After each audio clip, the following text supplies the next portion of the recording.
Hello, নমস্কার সবাইকে। আশা করছি সবাই খুব ভালো আছো, সুস্থ আছো।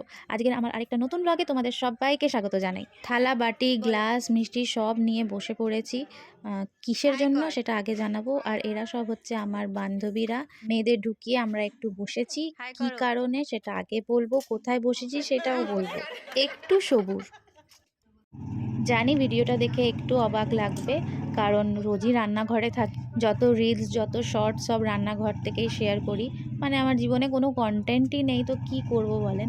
সোমবার ২ তারিখ থেকে মেয়ের মাধ্যমিক পরীক্ষা শুরু হয়েছে, তোমরা তো দেখেছই এর আগের ব্লগে। মানে এর আগের শর্টে একটু দিয়েছিলাম, সেটা দিয়েছিলাম। তা সেই দিনকে এবার রাস্তার সামনের থেকে, এই বাড়ির রাস্তার সামনের থেকে আমরা কিছু কিনতে, খাবারের জন্য কিছু কিনতে যাচ্ছিলাম। তাই আবার এনার এই যে এই বাড়িটা দেখছো, এই বাড়ির থেকে একজন ভদ্রমহিলা বেরিয়ে আমাদের বলল, যদি তোমরা বসতে চাও এখানে তাহলে তোমরা বসতে পারো। স্কুলের একদম সামনেই বাড়িটা, আর খুব সুন্দর বাড়িটা, দেখতে পাচ্ছ পুরোনো দিনকার বাড়ি। আর এই গোলাপের কালারটা, এই গোলাপটাই যেন আমার চোখে বেঁধে রেখেছে। আর জানো তো, এই পাড়ায় যখনই আসতাম এই আমি খাবো না। বাড়িটায় ঢোকার খুব ইচ্ছা ছিল। এই বাড়িটা এত সুন্দর বাড়ি, আর সব থেকে যেটা মন জোড়ানোর জিনিস হচ্ছে সামনে এত বড় উঠোন।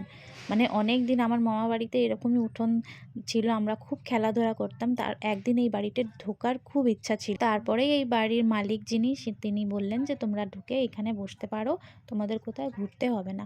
তো এই সুযোগ আর কেউ ছাড়ে? এত সুন্দর উঠোন, এত সুন্দর বাগান, এত সুন্দর পরিবেশ, তোমাদের আর বলে বোঝাতে পারবো না। চারিদিকে এরকম গাছে গাছ। যিনি এখানে থাকেন, ওই ভদ্রমহিলা বলছেন, আমার খুব একটা গাছের যত্ন হয় না, যা হয় নিজে নিজেই হয়। তাও কি সুন্দর, দেখো কি সুন্দর গাছগুলো হয়ে রয়েছে। আমরা আবার অনেকগুলো গাছও এখান থেকে নিলাম, অপরাজিতা, এই যে অপরাজিতা গাছ। আর এখানে দেখো, আমাদের এখানে না অনেক ব্রিটিশ আমলের পুরোনো দিনকার বাড়ি, আর এখানে গঙ্গা মাটি দিয়ে বাড়ি বাড়ি তৈরি হতো। তাও দেখো এখানে একটা গাছ হয়েছে দেওয়াল থেকে উঠে। আর এইটা হচ্ছে কাঞ্চন ফুলের গাছ, এখান থেকে আমরা বীজ নিয়েছি, ওনাকে জিজ্ঞেস করেই নিয়েছি। আর অপরাজিতা, জানি না কোন কালারের অপরাজিতা, অপরাজিতা নিয়েছি। পাথরকুচির গাছ নিয়েছি অনেকগুলো। এই দেখো কত এখানে চারা হয়ে রয়েছে কাঞ্চন গাছের। আর এইদিকে পুরো পাথরকুচির গাছের চারা, আর ফুলও হয়ে রয়েছে খুব সুন্দর। আর এইখানে না, এখানে আমি সাকুলেন্টও দেখেছিলাম, দাঁড়াও দেখাচ্ছি, এখানেই ছিল, খুব ছোট ছোট। দাঁড়ান, একটু এগিয়ে হবে, এই যে। না, না, এটাও পাথরকুচি। এই গাছটাও নিয়েছি। এই গাছের ফুলগুলো দেখে তো আমরা অবাক। মানে এরকম গাছের ফুল আমরা প্রথমবার দেখেছি। এটা যে পাথরকুচি গাছ উনিই বললেন, আমরা তো অন্য কিছুই ভাবছিলাম। এত সুন্দর লাগছে এই গাছের ফুলগুলো, পুরো আঙুর ফলের মতো লাগছে দেখেন। এখানে অনেক রকম গাছ আছে। আর এই যে সাকুলেন্টগুলো, বেশ অনেকগুলো এখানে। আর এইগুলো দেখেন, এগুলো তো সব থেকে মন কাড়ার গাছ, দেখে চিনতে পারছেন? হ্যাঁ, এইবার চিনতে পারছেন নিশ্চয়ই। এগুলো লজ্জাবতী গাছ, দেখেন কি মিষ্টি ছোট্ট ছোট্ট হয়ে রয়েছে। আর আমি এখানে বারবার আসছি আর ওদের ছুঁয়ে একটু ডিস্টার্ব করে চলে যাচ্ছি। এইখানে বেশ অনেকগুলো লজ্জাবতী গাছ রয়েছে, আমি কাকিমাকে বলে একটা নিয়ে যাব। আমি ওনাকে জিজ্ঞেস করেছি লাস্ট যেদিন পরীক্ষা থাকবে সেদিন একটা চারা নিয়ে যাব আর আমাদের বাগানে পুঁতবো। এই পাতাগুলো দেখেন আবার একটু বড় বড়, ছুলেই একদম শিউরে উঠছে। এত লজ্জা পেলে হয়? চলুন এবার যাই সাকুলেন্টগুলো, এই যে এগুলো খুব ভালো জানেন বাড়িতে রাখা এই গাছগুলো। আর এইখানে অনেকগুলো স্নেক প্ল্যান্টও আছে, স্নেক প্ল্যান্টও রাখা খুব ভালো, অ্যালোভেরা গাছ রাখাও খুব ভালো বাড়িতে। এই গাছগুলো ইনডোরে খুব ভালো হয়, আর ইনডোরে রাখা খুব ভালো, এগুলো খুব পজিটিভ এনার্জি দেয়। এখানে বেশ অনেকগুলোই গাছ আছে, কিন্তু আমি সাহস পেলাম না একটু এগিয়ে যাওয়ার, ওনাদের একদম বাড়ির কাছাকাছি চলে এসেছি। তাই আর গেলাম না। এটা একরকম গোলাপ, গোলাপ হয়েছে ওইদিকে, আর ওইদিকে যাব না। ওনাদের পার্সোনাল স্পেসে আবার ঢুকলে আবার যদি ওনারা কিছু মনে করেন। এই দেখো কত সুন্দর সুন্দর গাছ চারিদিকে। আমার না গাছ, পাখি, পাখির আওয়াজ এইসব দেখলেই আমার মন মেজাজ নিজে নিজেই ফুর্তি হয়ে যায়। নিজে নিজেই আমার মন মেজাজ ঠিক হয়ে যায়। চারিদিকে যখন বিকেল হয়, সন্ধে হয়, পাখির আওয়াজ শুনতে পারি। আর আমার এখন বাগান হয়েছে, বাগানে কত পাখি ঘুরে বেড়ায় জানেন? কি ভালো লাগে আমার এইগুলো। এইখানে কত মানি প্ল্যান্ট হয়েছে দেখছেন? কি সুন্দর লাগছে না? আমি শুধু ভাবি এইগুলো যদি না থাকতো তাহলে আমার জীবনে কি হতো। আমি একদম গাছপালা, একদম পাখিদের আওয়াজ, চারিদিকে কিচিরমিচির আওয়াজ ছাড়া একদম থাকতে পারি না। এবার আমার বান্ধবীরা আমায় ডাকলো, একজন পেয়ারা এনেছে, আর পেয়ারা দেখলেই দেখেন এরকম মশলা মাখানো পেয়ারা, আহা! তারপর চলে এলো কুল। এখন শুধু খাবার পর্বই শুরু হয়ে গেছে। কেন, এবার টাইম হচ্ছে হালকা ফুলকা খেয়ে এবার মেয়েদের আনতে যাব। কুল দেখলেই যেন জিভে জল আসে বলেন।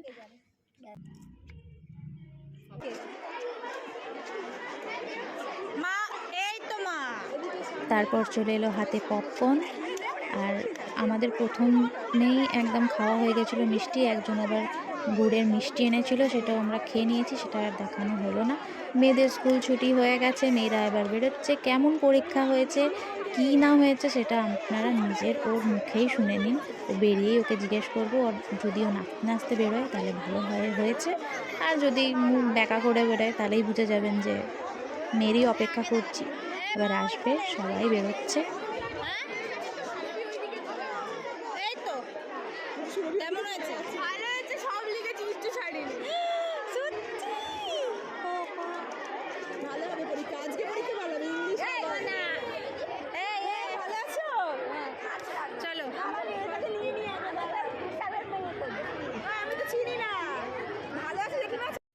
হ্যালো, নমস্কার সবাইকে। আশা করছি সবাই খুব ভালো আছো, সুস্থ আছো। খুব তাড়াহুড়ো করে 9:45-টার মধ্যে আমরা বেরিয়ে পড়েছিলাম বাড়ির থেকে। আর এবার মেয়ের স্কুলের সামনে দাঁড়িয়ে আছি, যেখানে ওর সিট পড়েছে সেখানেই আমরা স্কুলের বাইরে দাঁড়িয়ে রয়েছি। দেখতেই পারছো কেমন ভিড়, আজকে প্রচণ্ড ভিড় এই সামনের জায়গাটা। ভিডিও করতেও একটু অসুবিধাই হচ্ছে।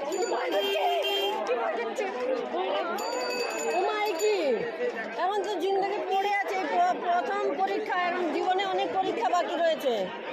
এখনই এরকম কাঁপলে হবে? হয়ে গেলে কাল থেকে আর ভয় করবে না। প্রথম দিন তো। আমি জ্যাকেট পরতে বললাম না, জ্যাকেটটা পরলাম। ঠান্ডা লাগছে বলছিল, হাতটা কাঁপছে। ব্যাগে হবে না, মনে জোর বল এটা যে আমাকে করতে হবে, এটাই বল। পড়েছি বলে কি বসে গেছি, তারপর বলছে এমন করবে সব ভালো হবে। ঘড়িটা তুলে পড়ে বললাম, ঘড়িটা পরে আর আমারটা এখন তুলে দিতে হবে। আস্তে আস্তে এবার মেয়ের সব বান্ধবী আসা শুরু করে দিয়েছে। আর ভয়টা তো বুঝতেই পারছো, সেটা স্বাভাবিক, সবারই হয়েছে, সবারই হয়। সেটা মনের জোর দেওয়া ছাড়া আর কোনো এখন উপায় নেই। আমার মেয়ে তো প্রচণ্ড ভয় পাচ্ছে, সবাই দেখছি খুবই টেনশনে। যেটা হবে সেটা কিছু করার নেই। জীবনের প্রথম বড় পরীক্ষা। গোপালকে, রাধারানীকে খুব করে ডাকছি, মেয়েকে বুঝতে দিচ্ছি না, কিন্তু সকাল থেকে আমিও খুব টেনশনে। মানে আমার তো একটা করতে গিয়ে আমি ভুলে যাচ্ছি যে আরেকটা কী কাজ বাকি আছে। সকাল থেকে কি করলাম না করলাম এখন কিছুই বুঝতে পারছি না।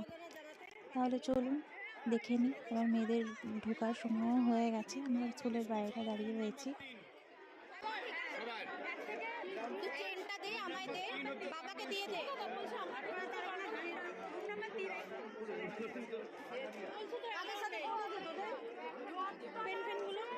এখন যা ওখানে গিয়ে পড়ে গেছে, যা ওখানে যা, ওখানে যা, এই ওখানে ওখানে ওখানে যা, বই বই পড়ে যা। সব রুম নাম্বার 3 এবারে করছেন না। চলুন, মেয়েদের এবার টাইম হয়ে গেছে, মেয়েরা আস্তে আস্তে এবার ঢুকছে। দুগ্গা দুগ্গা বলে ওদেরকে ঢুকিয়ে দিলাম। ছোট বড়টাই রাখ, ছোটটা আজকে লাগবে না। বাড়িতে যেহেতু সবাই সব কাজই ছেড়ে চলে এসেছি, তো কেউ আর বাড়ি যাব না, এখানেই বসবো স্কুলের সামনেটা। তো একটা দোকান থেকে আমরা সবাই মিলে এখন চা খেতে এসেছি। এই যে আমাদের মেন রোডের সামনে একটা দোকান আছে, এখানে চাটা খুব ভালো পাওয়া যায়। আমি খাচ্ছিলাম না, কিন্তু ওই ভাঁড়গুলো দেখে না আমার খুব চা খেতে ইচ্ছা হলো, তাই আমিও একটু চা নিলাম। সবাই মিলে চা খাবো আর একটু স্কুলের সামনেটাই বসে থাকবো যতক্ষণ না ছুটি হয়। তাহলে চলুন, আজকের মতো এইটুকুনি, টাটা।